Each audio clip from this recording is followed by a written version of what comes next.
तुमने आज माला ना धराई मुंह को। बाबा ने कहा कौन हो तुम?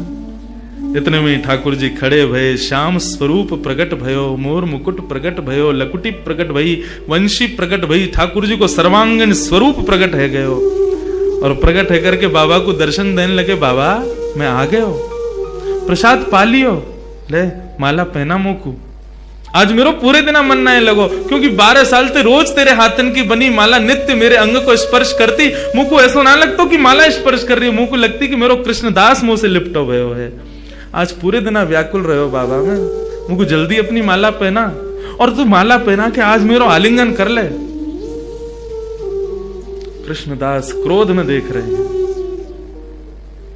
नहीं पहनाऊंगा, आज नहीं पहनाऊंगा, आज ये माला किसी और के गले में जाएगी। ठाकुर जी बोले कौन के गले में? बोले मैं यह विचार कर रहा हूं कि मैंने बरसानो जावे को मन बनायो तो कन्हैया प्रकट है गयो।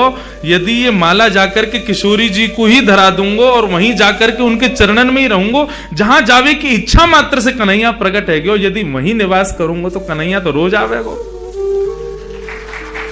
ठाकुर जी हाथ पकड़े, पांव पकड़े। कृष्णदास बोले अब ना रुकूंगा, अब तो किशोरी जी के चरणन में ही जाके रुकूंगा। सीधे दौड़े, पीछे पीछे ठाकुर जी दौड़ रहे। अरे बाबा रुक जा, अरे नेक रुक जा, मेरी सुन तो ले। बोले जो कहनी है मां अदालत में आके पेशी करियो, अब तो मैं वहीं रहूंगा। दौड़ करके गए और जाकर के सबसे पहले अपना नाम बदलो, अब ते मैं राधा दास।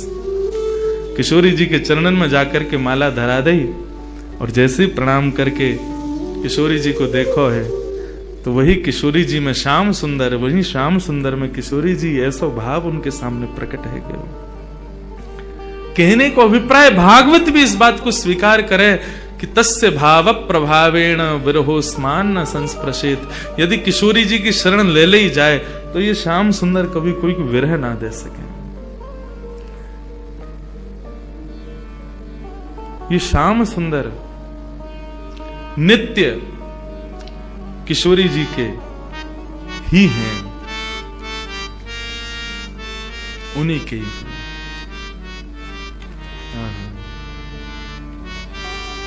ऐसे किशोरी जी को हम बारंबार प्रणाम करें, बारंबार वंदन करें, वो हम पे कृपा करें।